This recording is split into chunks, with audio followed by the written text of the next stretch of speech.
3, 2, 1. Action. Well,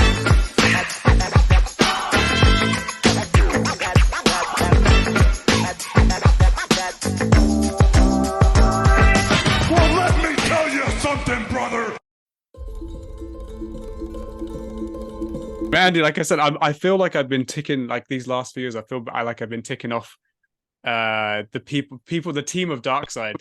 Like a couple of years ago I spoke to Jason and Evan when season 2 was out. I've had the pleasure of speaking to Andrew and a few of the people who've done reenactments as well. It's just been so cool. But to be fair, I never get tired of the different sides, different stories, and obviously there's new seasons every time, new stuff to talk about. So and like I've said to all of them, just kudos to you guys, because honestly, and I don't say it's my favorite show because it's my two fascinations come together perfectly: wrestling and film, and it's just it's magical. Thank you. And I know it means a lot. No, and I mean, it's more than deserved, that compliment. And another amazing season in the books this year as well. It was, in my opinion, the strongest. Not to say other seasons weren't strong, but the strongest seasons since I thought 2 was the best, and I feel this was the next one to rival that. In my opinion, but there was all a lot of great stuff in all the seasons, but that was my opinion and my verdict, I guess. Yeah, season 2 is I understand. It's we're dealing with like the biggest. Season 2 has the biggest stories that even non-fans like have heard. You know. Yeah. So it's like we really tackled the premiere of season 2 and the finale of season 2 are the two of the biggest wrestling, like sad wrestling stories. Yeah. I will pivot. I mean, I know I wanted to kind of recap and talk about season 4, but you put something on your story because this last week as wrestling fans has been pretty tough, for lack of a better word. Yeah. Crazy I mean, it's. And you put something on your story that I thought was really touching, really cool. The Terry Funk, your memory of filming with Terry Funk for season 3 for the Anita episode. I just wanted for you to be able to share what that was like for you. And I know you put it in your Instagram story, but just it would be cool. It's never not cool to hear Terry Funk's story, but even more so now. Yeah, it was an amazing experience. I mean, he's in my Mount Rushmore of wrestlers. For sure, always has been. So getting to go to his home in Amarillo was an unbelievable honor, and it was just a wild experience as a wrestling fan. And just getting to shoot this, very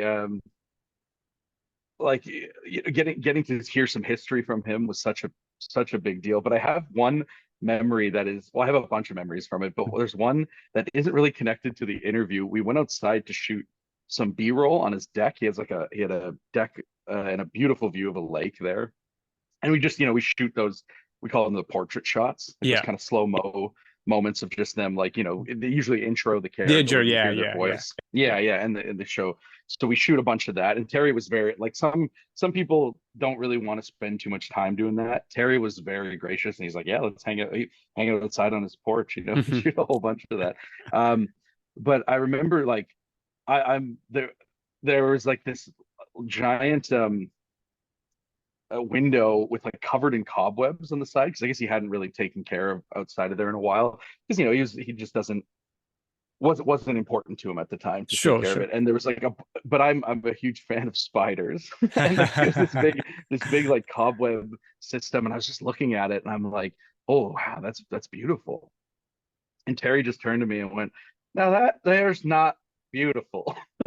And I'll never forget him looking at me, and I'm like, no, I like spiders. And it was almost this instant, he's like, he's full of shit. He's just saying this, everything is beautiful, he likes it. But I was also kind of, I don't normally get too, in this business, you don't get too starstruck, but with certain people like Terry Funk, you get a little starstruck. And and just an absolute legend.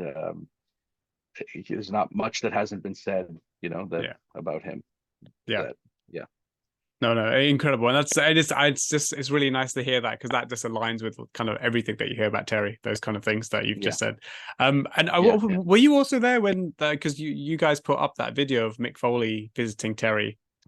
Were you also there for No, that? no, no. So I wasn't for season for this season I wasn't on the road um because just like things get unfortunately when a TV show is like um popular they want it faster.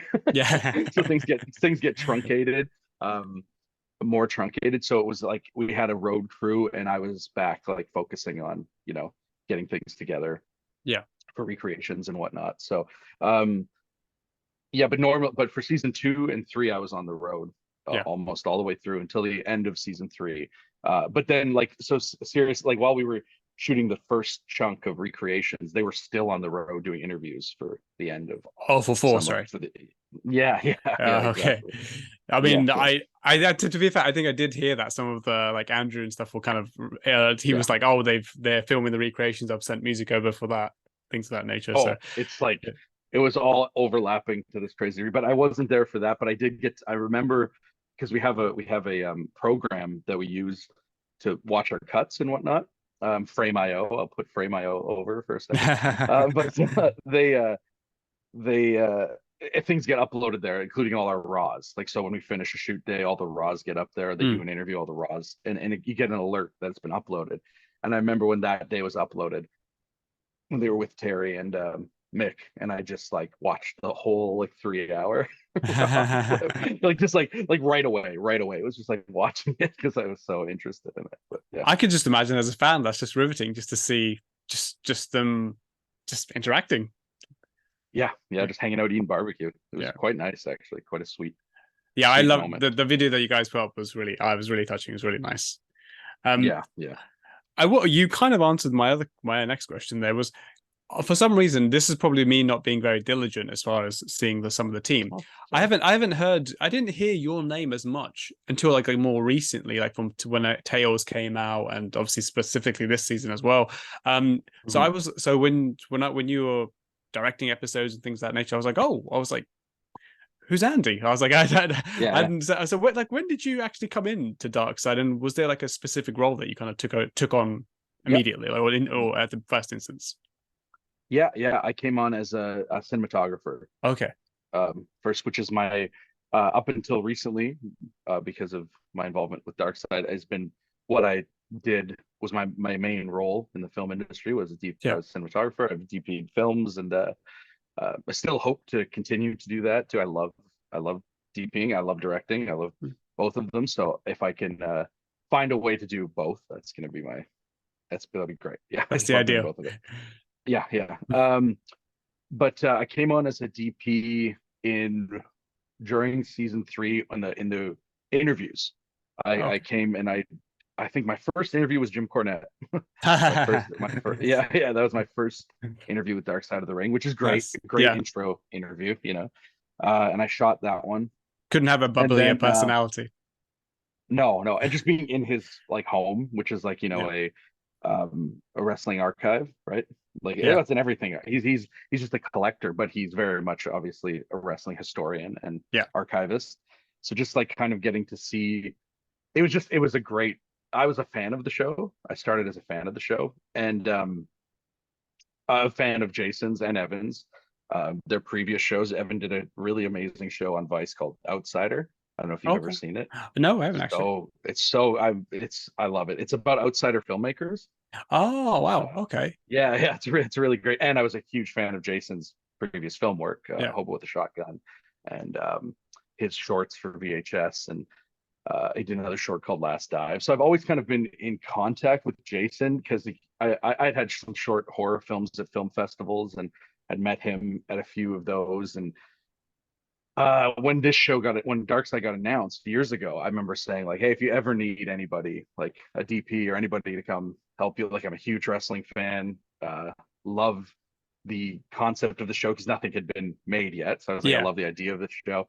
And then when the first trailer came out, gave him another push. I'm like, by the way, you ever need anybody like this? I would love to work on this show. And then yeah, they needed somebody quickly to come to Louisville. and shoot with Cornette. So I flew there like I think it was within 3 days. They like I Well, got the call from Jason. They're like, can you be in Louisville in 3 days? It's like, yeah, definitely.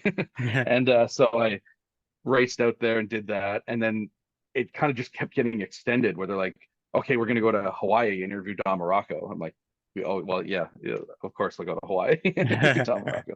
Um, and then it was just kind of we were all hanging out, and I was like pitching ideas for Recre, just because I had like these ideas for things, and then it just quickly became this like, oh, I guess like we really are all on the same creative page here, and have a lot of the same similar um, ideas and sensibilities, filmmaking sensibilities. So it was like it was clear that it was just like, oh, we got to keep this thing going together. So Matt, that was Matt. it. I came on.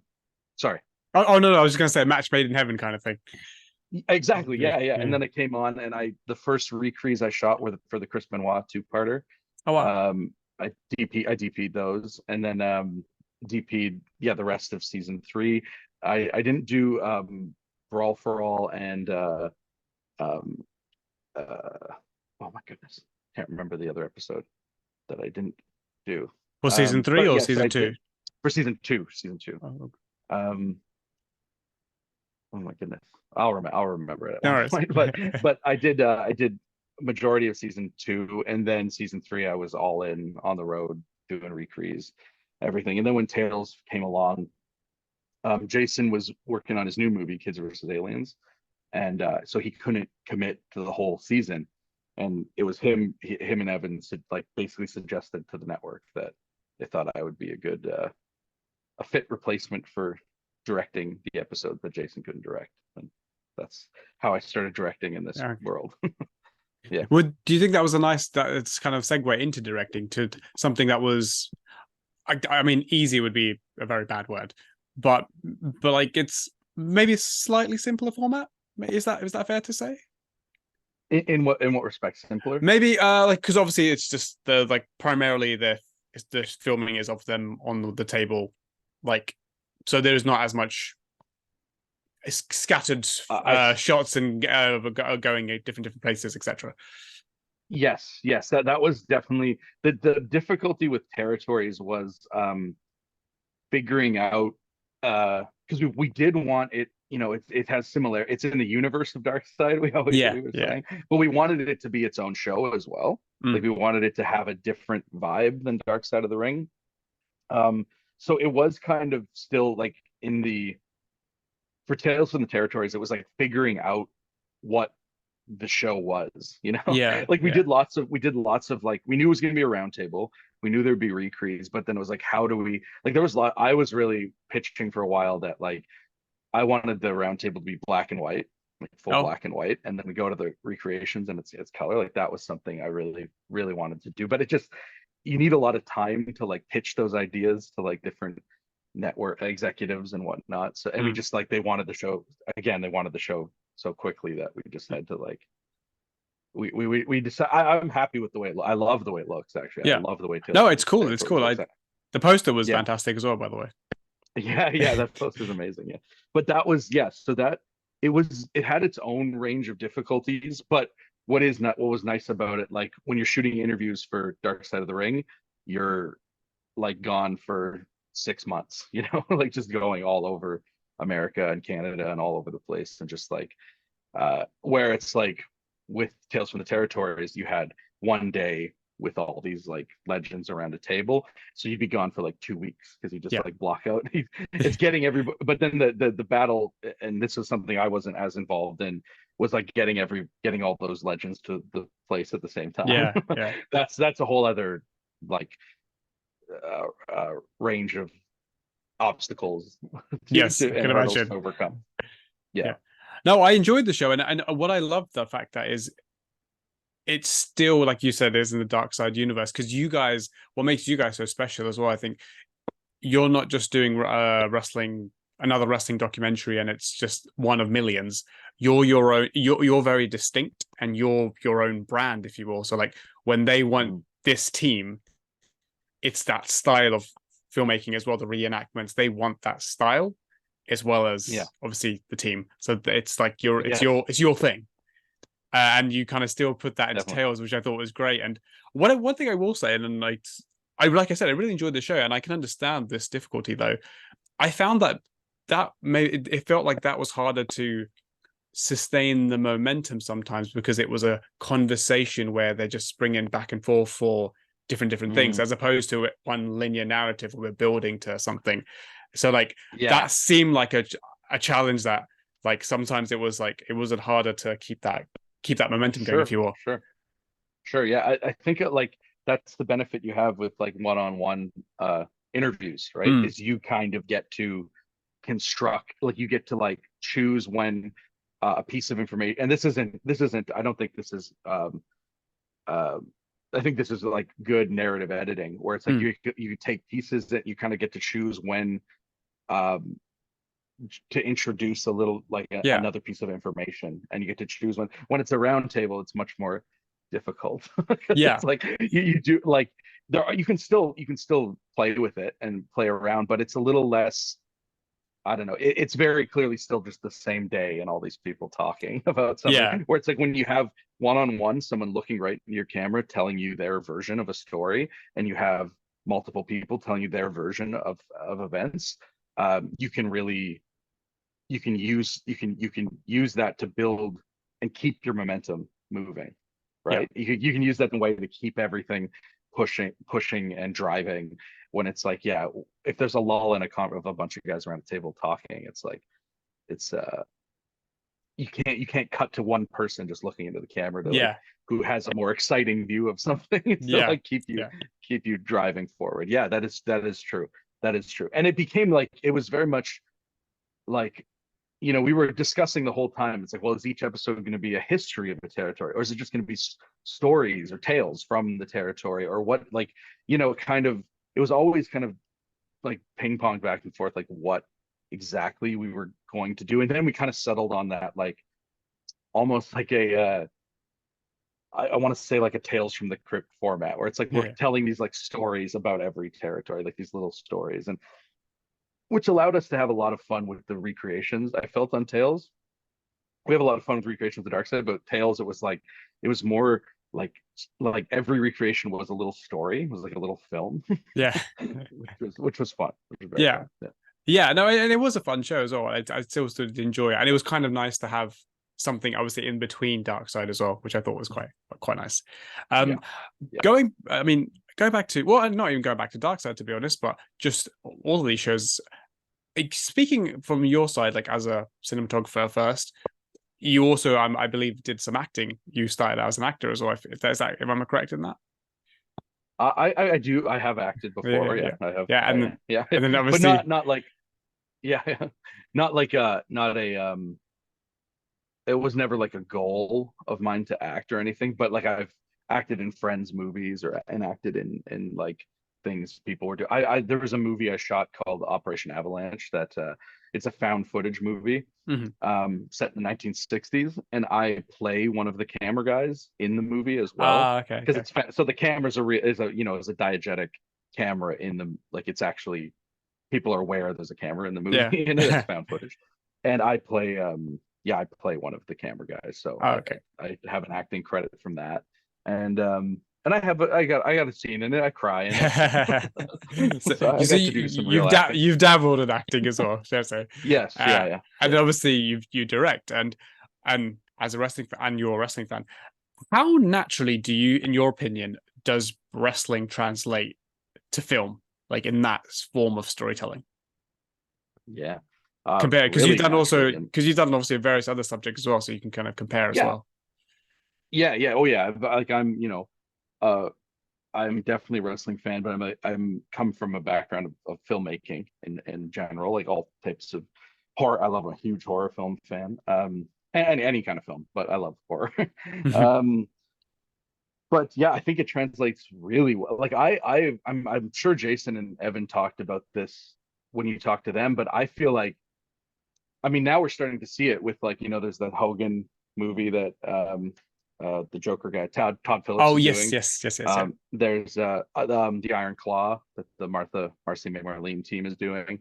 Um, And like so, but I've felt up until now that like the wrestling world is such an um untapped resource for dramatic stories and dramatic, like obviously the wrestler was way ahead of its time, I think. And Yes, yeah, both definitely. the Vern Gagne wrestler and the Mickey Rourke wrestler, they, I think they were like, I just think the wrestling world is so ripe for narrative and amazing stories set in it. Because there are things you can, and I mean that is, you can make original stories set in it too, but there is also a well of things you can pull from that have actually happened, right, in Yeah, this yeah. industry. And I think it's untapped. And I think Hollywood, and I'm in Canada, but I mean the the powers that be have kind of maybe turned their nose up at it and Hmm. don't see it um as something. I don't know. I think there's a lot of people that don't quite understand it. There's clearly a huge fan base that loves it and understands it, but there's a certain type of person that just like kind of turns their nose up at it, and it's like, no, that's not. We don't want to mix around with that. And it's like, oh, you're missing out. You're missing out huge in a Yeah, whole world, that can be very fruitful and very artistic and enjoyable, and is all of those things. And yeah, so I think translates, if you're a true fan of it, it'll translate into film very easily. yeah. No, I 1000% agree. And I will Hmm. say, like, Lulu, who played Sunny in Yeah. the debut episode of this season, she said it, and I agree, and I've kind of said it in the past as well. I feel like you guys have bridged that gap though, of like getting more people to, I don't know if understand wrestling is the right word, but accept a film that deals with wrestling. Yes. Yes. Yeah. Because I remember when I spoke to Evan and Jason, and they said that was who they really looked to as far as the audience is. How are those people reacting to the content? And I mean, I have my own Hmm. experience. I sat with my sister-in-law because my brother and I got her to watch the Benoit episodes, and she was hooked and was, yeah, Hmm. loved, really enjoyed it, and really found it fascinating. So I was like, oh, it works. Like, there's no barrier here. Oh yeah.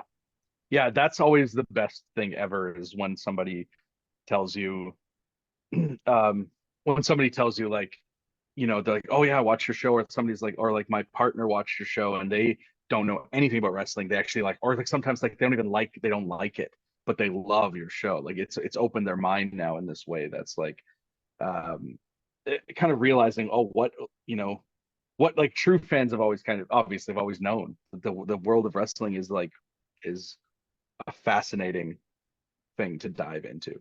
And Yeah, yeah, I do think the show has given an entry point for a lot of people to now be into, and especially with where wrestling is now. And it's kind of like, it's always, wrestling is always, I feel like it's always experiencing these like, I don't, lack of a better word, like a renaissance. I feel like I've yeah, heard that so many times. It's yeah, like, wrestling's back, it's back, it's back. I yeah, keep hearing that, but it's like, it can't always be back because it's never gone away. yeah, it's yeah, yeah, always it's always been there. So yeah, I'm happy that our show can have it can act as like the gateway drug for people. yeah, yeah. And I Yeah. feel like going on to season 4, there was one episode in particular that really did it for me. This to me was actually my favorite episode, because leading into it, the ones that were really spotlighted or talked about the most was the Abdullah the Butcher one and Mighty Janae episodes, and they were Yeah. fantastic. But I feel like the Mhm. ones that this episode in particular was, we're talking about how it translates to the non-fan and how it becomes just another human story, just happens to be about a wrestler, was the Graham family episode. That was Yeah. so, that one hit me more than anything. I Yeah. will say, from a personal standpoint, I think obviously what that the theme that deals with, Mhm. I was having some sort of experiences personally with other people that I think Mhm. in a very recent stretch when that episode was released, that I think it made it even more impactful for me and more important for Yes. me, and which I think is obviously a brilliant thing, and it Yeah. did the job, so to speak. And that at the ending of the episode with Mike Graham's daughter, and how she kind of uplifts and gives that inspiring message. That episode to me that was the pinnacle for me this season. I think that really, really landed. And first of all, can I say thank you for that one, because I know you directed that one as well, and obviously the whole team. But Yeah. that was Yeah. that was bloody special. And if I was to pick one episode from this season to show a non-fan, that it would be that. Amazing. I'm sorry that you were going through something like that. I think that episode was yeah, that's my like, I'm biased because I did direct that one, but that is my favorite episode of the season as well. It's it really, I think everything came together really well. But a similar I've had uh suicide touch my life as well, in ways that I think it was incredibly important to me and to everybody on the team that everything was handled tastefully and handled like with artistic integrity and with respect to the Graham family, obviously. Yeah. Like that's our number one. And especially when you're getting into the recreation aspect of things too, because it's Yes. like, you see other shows that maybe will go sensational and will go we'll use that as an opportunity to like have cheap drama. And so it was very important to us for these moments to be about the people and not about the event. Like that was, like there's like when we were talking, when we talk about Mike, when Nicole tells us about her father, and when we kind of revealed what happened to him at the end, it was really important to be like, you know, I wanted to make it about, they're because they say they had said he was found with his son's boots on, right? Mm. And that was one of the things. Yeah. So I like it was really important to make that scene then just about him being with his son through his son's boots essentially one last time, so that's what we made that whole scene about, was just being him with the boots, him like, kind of spending a moment with his son one last time. And I think it's way more impactful and way more powerful, and it's way more respectful just be Yeah. in that thing. And like that's another thing we try always on this show, and it's always been there, is like trying to not be sensational with our recreations. Obviously there's theatrical times where we can get theatrical when it's a fun crazy story, but when you're Yeah. dealing with these actual like really intense heavy moments, it's important for us to make them a little more impressionistic and a little less one-to-one to the story, is Yes. what we always say. Like, we don't want this, it can't be like, a gunshot was heard and then you show a gun, you know what I mean? It's like, Yeah. let's Yeah. make this, let's step away from this and look at this a little bit, look at this at a little bit of a wider angle. Yeah. And that also is why I think it works so well, as well as you guys. It's the root of the emotion and the actual story, and we're focused in on that as opposed to the, oh, look at that blood that's spewing and etc. etc. Mm-hmm. Mm-hmm. So I mean that Which was we definitely do blood, we do blood spewing, but not yes, yeah, we definitely, do, but yeah. that's yeah. But that's, again, it has to be a real wild, like, people have to be telling the story like with enjoyment almost, Yeah. for us to showcase that. Yeah. When you, because I believe you directed the first 6 episodes of this season, if I'm correct, Yeah. was Yeah. that episode one that immediately jumped off the page, or was that one, or was it other episodes? Because I really loved even when I saw the list, I was like, oh, these are really interesting subjects, and I knew little bits about them, but I didn't know a lot. And if I'm honest, the Graham family one was probably, maybe because my lack of knowledge of it, and I didn't really grow up watching the Grahams, etc. Like, that was probably lower down on my list if I was going to be like, that's the one I'm really excited about. But it ended up being the best one, and the one I really learned about. So was there anything that caught you, like immediately caught your eye, or anything like that? That episode did, actually, because I didn't know a lot about them before either, until we did the Florida episode of Tales from the Territories, which, Florida CWF was the Graham, which I honestly that's my favorite episode of Tales from the Territory, Tales, which yeah. is CWF, the Florida one, and it's because that was Eddie Graham's territory. Mm. And we actually on the round table they talked about the end of Mike and Eddie, and they like at the round table there. We filmed them, all these guys talking about it, and Steve Kern, who was there with us at the round table, was actually like very close friends with Mike.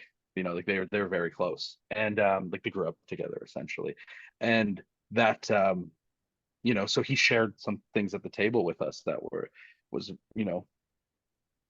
probably very hard for him, but we also felt that it wasn't in line with what that show was. Yeah. Like what Tales from the Territory was. It was like especially we have been having so much fun that whole episode, and then all of a sudden we do mention we touch on what like that the family ended very tragically, but that was at that table at Tales from the Territory is where I learned about that. And there was already some talk with the producers of season 4 happening, and there was already talk of they were going to do an Eddie Graham episode or a Graham family episode.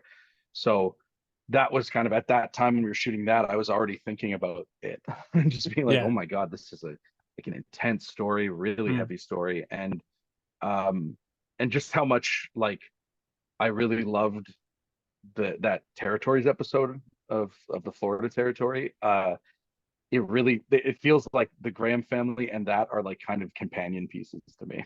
Yeah. Like that episode of Tales from the Territory, and that like you can watch that one first and then go into the Graham family dynasty. And that one did jump out at me, and also just because like again the subject matter is close to me, and I think it's close to a lot of people. I think a lot of people have had experiences that they could connect that to. Yeah. So it was right away important. I was already thinking about like, okay, whatever we do, we have to do this so respectfully, and if we can pull it off, I think we can make a real like powerful thing. Mm. But I also Chris and Tammy jumped out at me just because that's my era of Yeah. like when I was young. It was like my young era of wrestling. So I was like, Sonny was huge for me as a kid, and even I remember Chris Candido. Like I remembered not as well as I remember Sonny, obviously, but Yeah. that that era though was really really important. I'm trying to think. Magnum was exciting. I was excited Magnum, yeah. about Magnum because I didn't know enough about him. That was one that was like new to me. I'd always known of him, but I didn't know enough about his story. I didn't work on the Genetti episode, but I was very excited about the Genetti Yeah. episode. What else? Oh, Adonis. Adonis didn't jump out at me, but then when I saw some of the first interviews coming in and realized it was about like the kind of angle like was going to be about um this tough Buffalo kid who like tough guy, always wanted to be taken seriously, always wanted to be seen as a tough guy, and the gimmick that he takes on, and how that kind of like wrestled, like he was always wrestling with that internally. And that's Mm. like, see, that's the thing is like once you have an episode and you find the piece, Mm. the thing that kind of takes you through it, and the one Yeah. thing that's like, oh, that's what that's about. Like um or sometimes it's as much as like it's a visual thing. Sometimes it's just like you figure out the style in your head, like, oh, this is what this episode is. Mm. And like with Magnum, because Magnum to me is like, it's tragic, but it's a bit of a lighter story because he's still there to tell his story and whatnot. But it's very heavy, but it's lighter in the sense that it's like there is, I mean, all of ours we try to have an uplifting element at the end of every episode, but Yeah. that one I feel like because he's there to show you that he's figured out life after this, is it has a lighter feeling to it. But when I figured out the moment was like when they're talking about how he's named after Magnum PI, and then it became like that's what the visual is like. Oh, it's like Michael Mann, Miami Vice, like these. It became that like that visual stuff. Like that's what this episode is this like 80s TV show. Yeah. Yeah, but yeah. So I'm trying to think of another thing that might have like really jumped out at me. I'm just saying it's funny you say about the 80s TV show because when I spoke to Andrew, he was describing making the music for that. He was like the phrase he used was that episode, the music for that episode is very mullety. Yes, absolutely. It is very mullety. Yeah. It's great. It's so great. Yeah. Yeah, we were playing lots of oh my god, what were because we didn't have Andrew for that one, we didn't have Andrew's music yet. Sometimes Mm, we get have his music done in time, so we're able to play it on set. But that was our like first, like I think our first 2 days of shooting, so he mm, hadn't had the music done yet. yeah. But what did I play? I played a lot of like play a lot of Sabbath, a lot of Dio. Nice. Um, but yeah, lots. Yeah, we would like just as much. We kind of will build these like vibes on set, Yeah, have the music going. Yeah, yeah. that's great.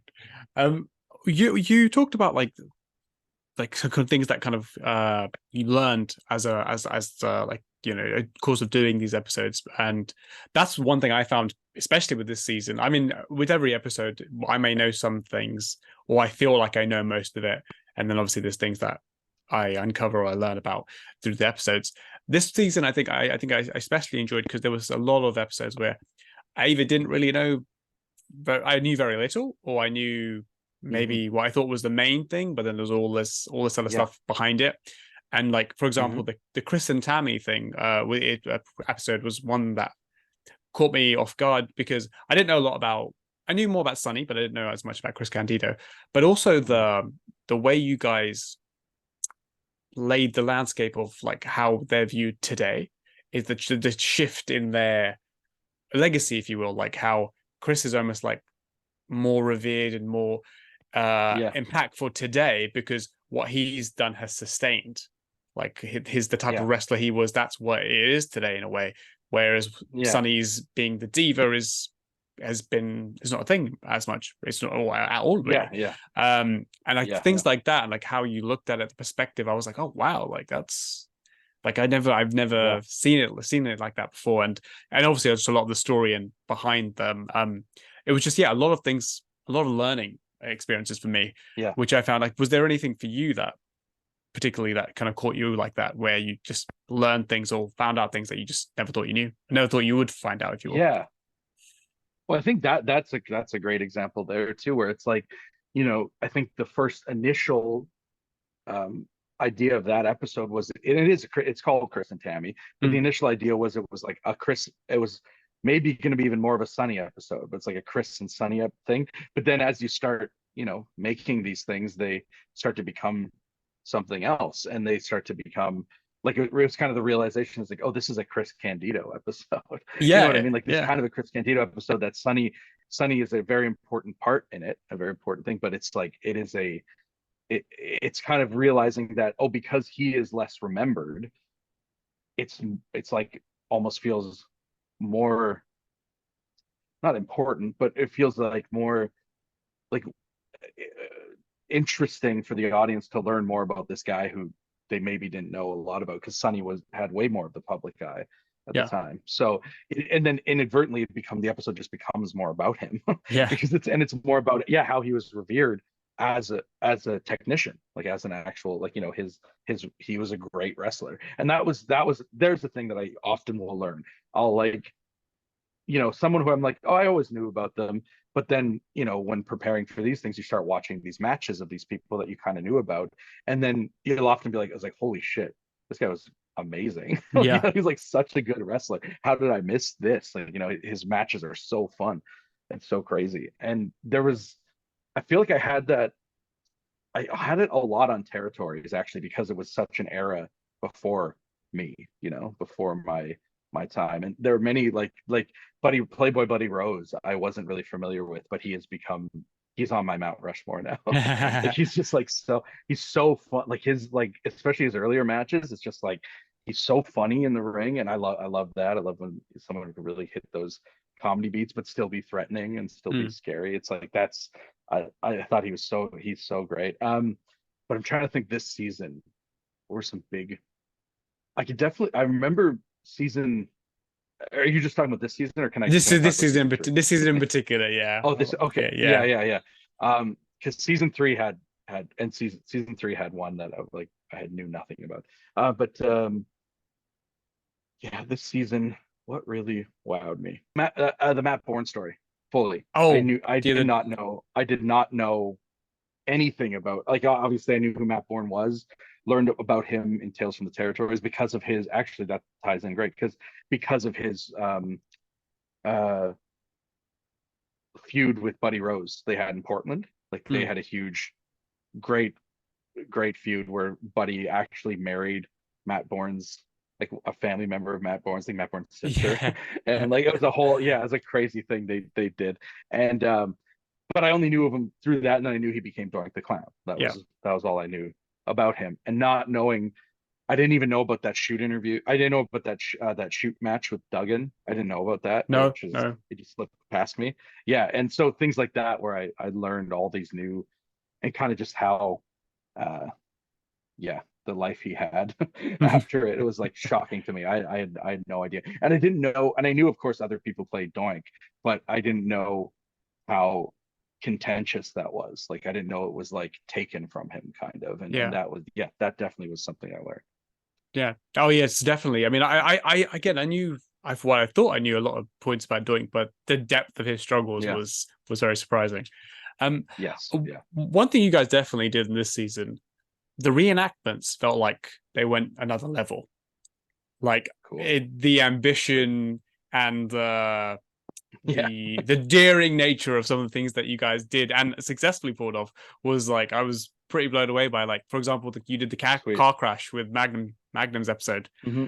So like, Mm-hmm. from you, because and I've heard it this season, like in particular from people who are doing the reenactments, Lulu and like a few others. What was your perspective, the guy filming this stuff and behind the camera?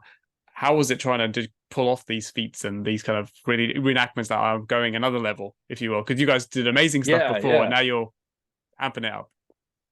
Wow, that's amazing. I love that you but being a filmmaker, you see that, which is great. Yeah. That's awesome, because that is definitely intentional. Like we wanted this season to be, um we just wanted to feel like we still wanted to, we didn't want it to be not dark side. We still want it to feel like dark side.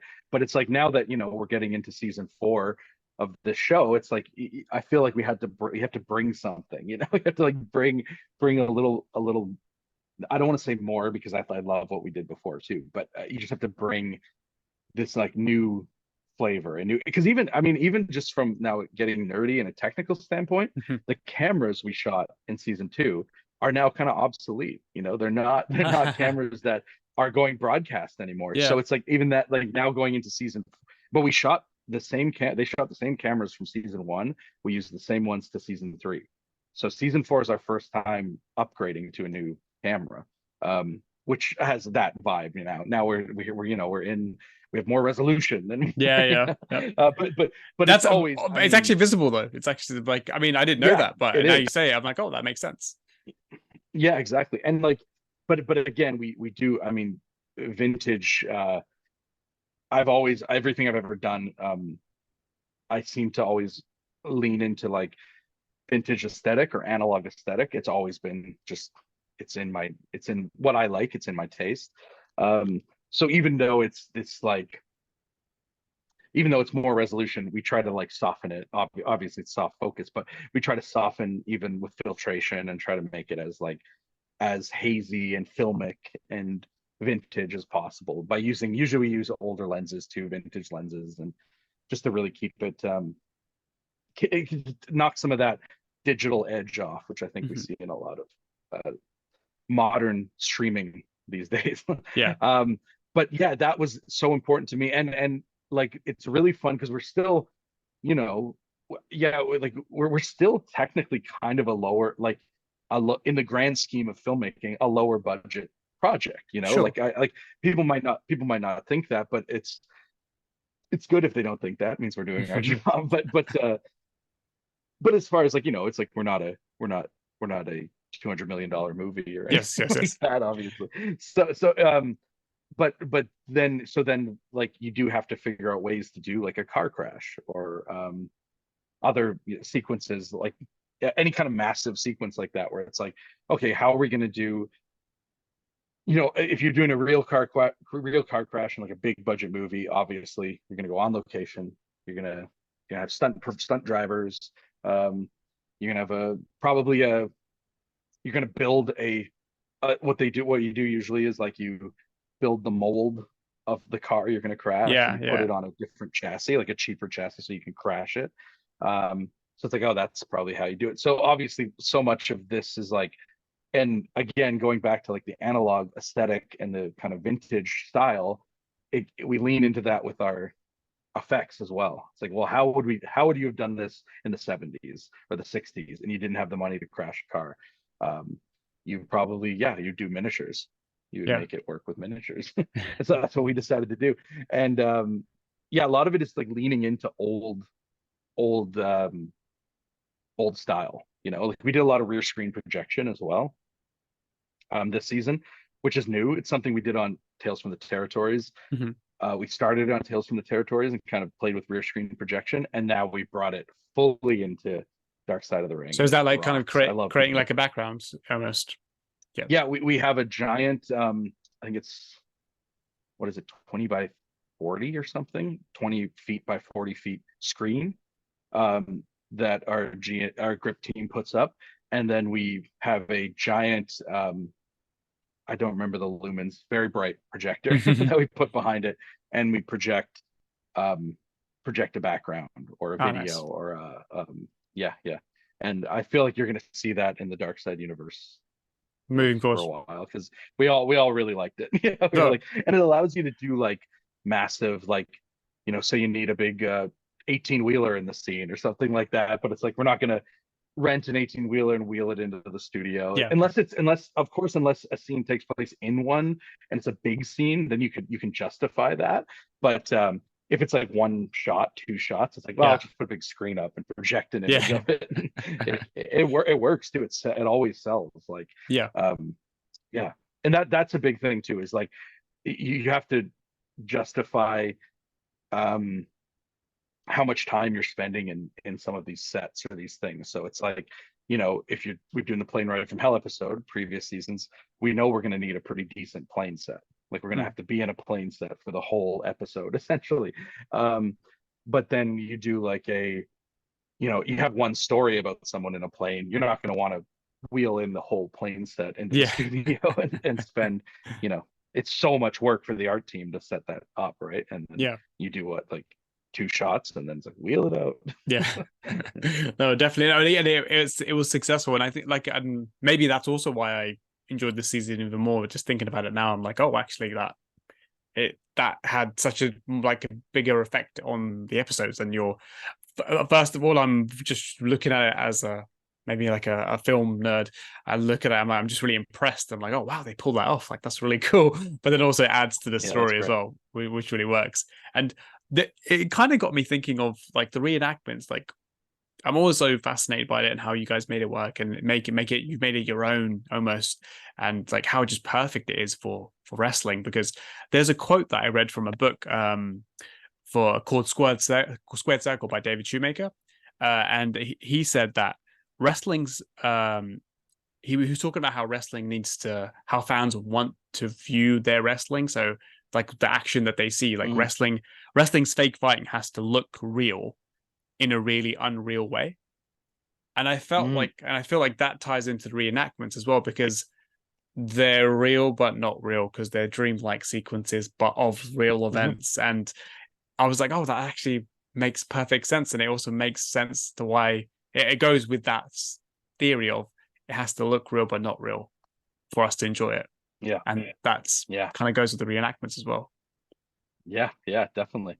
Yeah, it definitely is like, dreamlike wrestling purgatory is what Jason referred to it as, and that's always, I keep that in my mind always, because it's like this, like, and I always think of it as like almost like broken memory, almost like with, or like a concussion dream or something. I don't know if you ever Mm. had one of those, where it's just like these like pieces of colors you remember, and pieces of like, like obviously sometimes or like I suffer from or ocular migraines. Hmm. I don't know if you ever, they're migraines that start in your eyes. So your Oh, eyes, you actually like lose your vision for a little bit.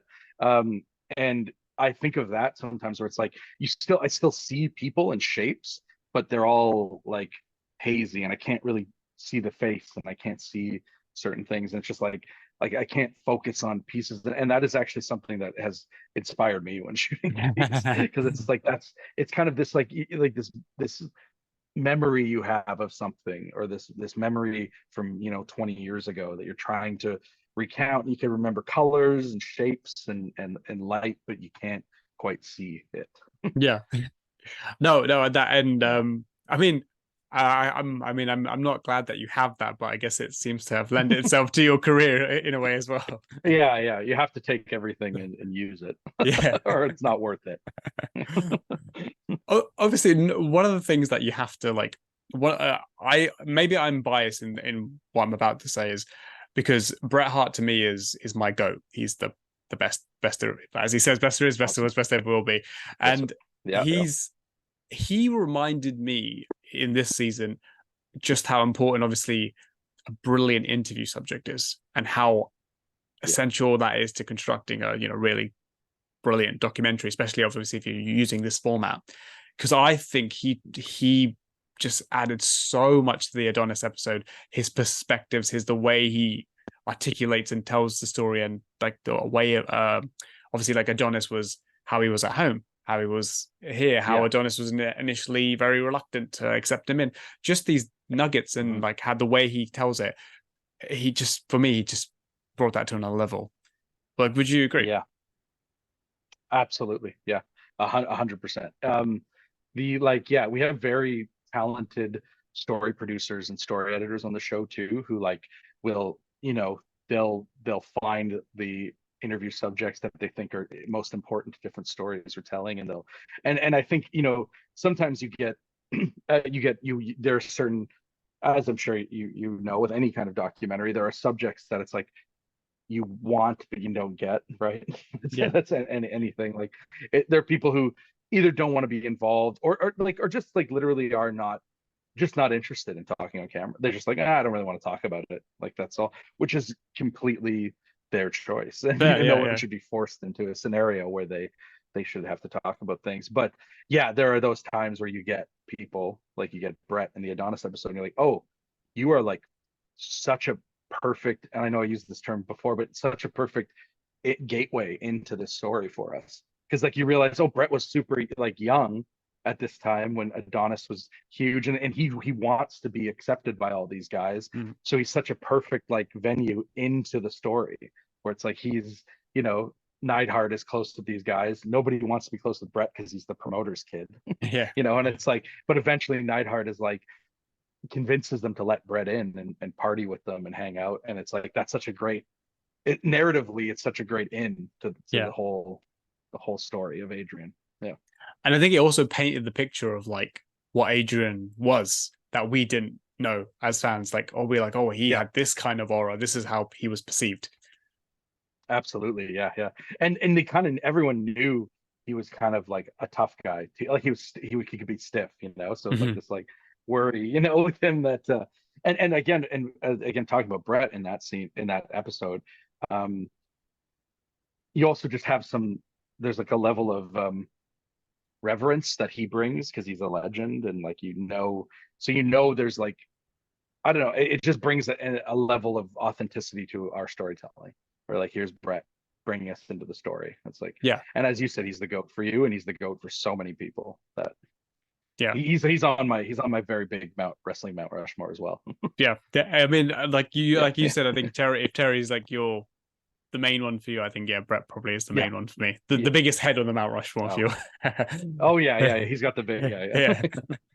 yeah. One thing did just remind me though, like when he's talking about and describing Adrian as a tough guy, it's really fascinating how you get these reoccurring themes in like a lot of these episodes. Obviously, like the drug abuse was so prominent in obviously these times, these eras, but also Adrian's is very much, and Bret was again close to this other subject. Adrian's is very similar to Dynamite Kid's tale in the sense of they were Yeah, the tough yeah, guy, and then they got taken down a peg, and almost never recovered from not being the tough guy anymore. yeah, yeah, And yeah, it's just yeah, really crazy when you see those parallels and these connections to all these different stories. yeah. When you build your whole identity around being tough, it's never going to work out for you, because if you continue living, like we all just get older. Yeah. And we all just like we lose the, like when you build your whole identity of being like tough and strong and big, it's like you're not always going to be that. It's Yeah. just like that's not that way. Yeah. Now obviously reflecting on hindsight, the seasons in the can, it's all done. And I saw the post of Darkside. You guys are obviously kind of looking ahead to season 5 now as well. Mm-hmm.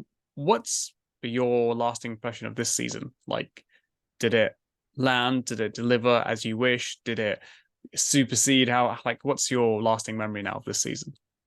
Oh yeah, yeah, absolutely that. I think it landed very well. I think I like that, like, as we talked about in season 2, we did like the massive stories. Mm, And I think some people are sometimes like, well, what's their left, their story. But they're like, to me, the best type of documentary is something where you're discovering new information and you're yeah, finding new yeah, things out. And I think we're in that realm now where there's nothing but like for the future of Dark Side, there's nothing but like interesting or even stories you might know, like the whole goal should be to like dive into an angle that you don't even understand, that we're gonna find this at a different angle. We're gonna learn a whole bunch of new stuff about this yeah, thing. So um yeah, that, and I think this season, as you said, did a lot of that. And I think even in the Grahams is like in it's one of my favorite episodes of the show. And I think that if we can do more like impactful, hard hitting stuff like this season did, I think I'm I'm very excited to see where the future of Dark Side goes. yeah.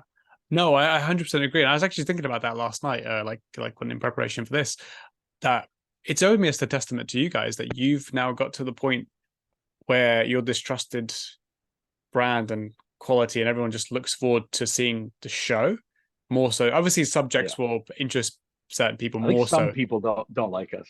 There's some people who don't like us. Potentially. Yeah, yeah, yeah, maybe. I'm certainly not one of those people. um, Yeah, yeah, no. but there is but you can do these episodes now, which there is arguably in this season, if I'm trying to think back now, there is no name which is like universal, a huge, especially in Nope, 2023, where I can just say that name and no. it's going to be known by most people. Benoit, Yeah, yes. yeah. Obviously, even if people don't know Benoit per se, they kind of know the incident. Yeah, Owen Hart's similar, etc. You had those yeah. names. This season there was none of those names, and It's true. It's true. Yeah, but maybe again for me, I guess I'm a wrestling fan. That was what excited me more. Is I was like, oh, I don't know these yeah, things. Let's like sort of, well, yeah. don't know as much as I Exactly. think I do. But it's a testament to you guys that you got to this level where you can now do these comfortably, and Yeah. people are still coming. Yes, yeah, yeah. As long as there's a heart to the story and there's something, you know, there's a dramatic narrative to the Mm, to the uh the adventure of following whatever subject we're following. I think yeah, it's you can keep visiting these subjects, yeah, in the wrestling world. yeah, And that goes into what we were saying before about it just being like the wrestling industry and the world is just like so ripe for narrative, like dramatic narrative. So, mm, yeah. No, and I'm glad to see there's more.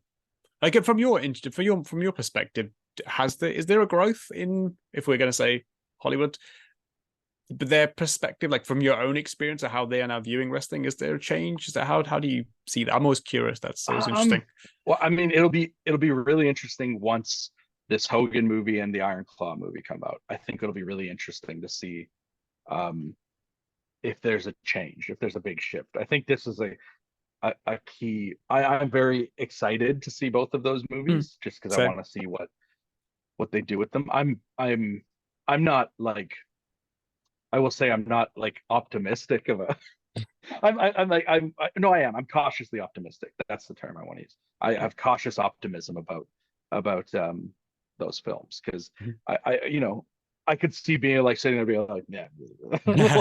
But I could also see like being like, oh, they did it. They figured it out Yeah, as well. But I do think like those are like, I mean, for as wrestling fans know, the Von Erich family and Hulk Hogan are two pretty massive wrestling like stories. You know what I Yeah. mean? Like those are like legendary stories.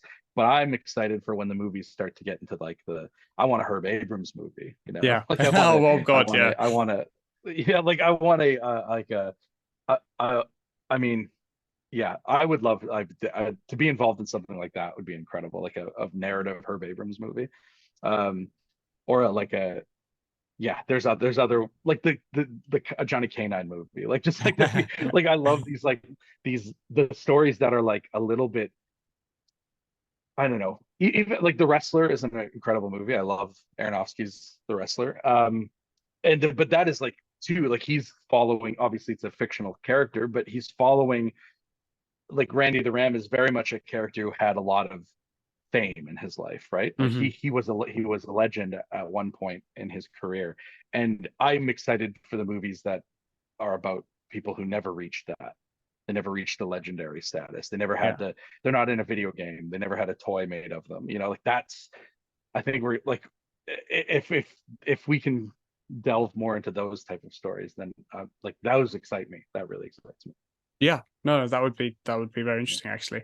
Um, I Yeah. won't go with I won't close and ask you I'm not going to say lame question, but like I'm not going to be like, what's season 5 going to entail? Because I know you probably can't say anything. Yeah. But what I will say is if I was to put you on the spot and say, okay, I've got my sister here who doesn't know anything about wrestling, and you have to pick 3, 4 Dark Side episodes, and I have to show her what's your picks.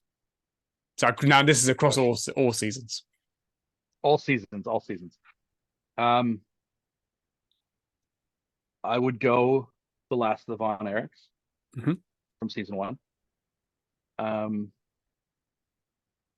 can I how many do I get? Do I get three? I mean, we can be flexible with how many you want to go, but let's Oh, okay, okay. let's I say would no go more last. than 5. Let's say top 5. Top 5. Okay, okay, okay, okay. All right, all right. Could Benoit count as one, the Yeah, yeah, two-parter? yeah, go for that. Yeah. Okay, okay. All right. So I go last of Von Erichs, Benoit. Um, I would go In the Shadow of Grizzly Smith. Oh yeah. But I would give a trigger. I always give like a warning before that one that it's like Hmm. that's really heavy. Just be. I mean, the episode has a warning before it too. Yes. Yeah. Um, uh, then I would go Herb Abrams because I think that's a crazy fun adventure. Yeah. Yeah. Um, and then fifth, I would go Grams. Yeah. That's yeah. Yeah, yeah. That's. I'm just thinking back to him as well. I'm like, yeah, that's actually yeah. I would. That's. I wasn't expecting the. Which one did you say? Sorry, you said Von Erichs, Von Erichs, Benoit, Grizzly. Benoit, Grizzly Smith. Oh, I wasn't expecting Uh, Herb Abrams. Sorry, that's yeah. yeah, But I understand I why you love picked that her. though. I love that episode.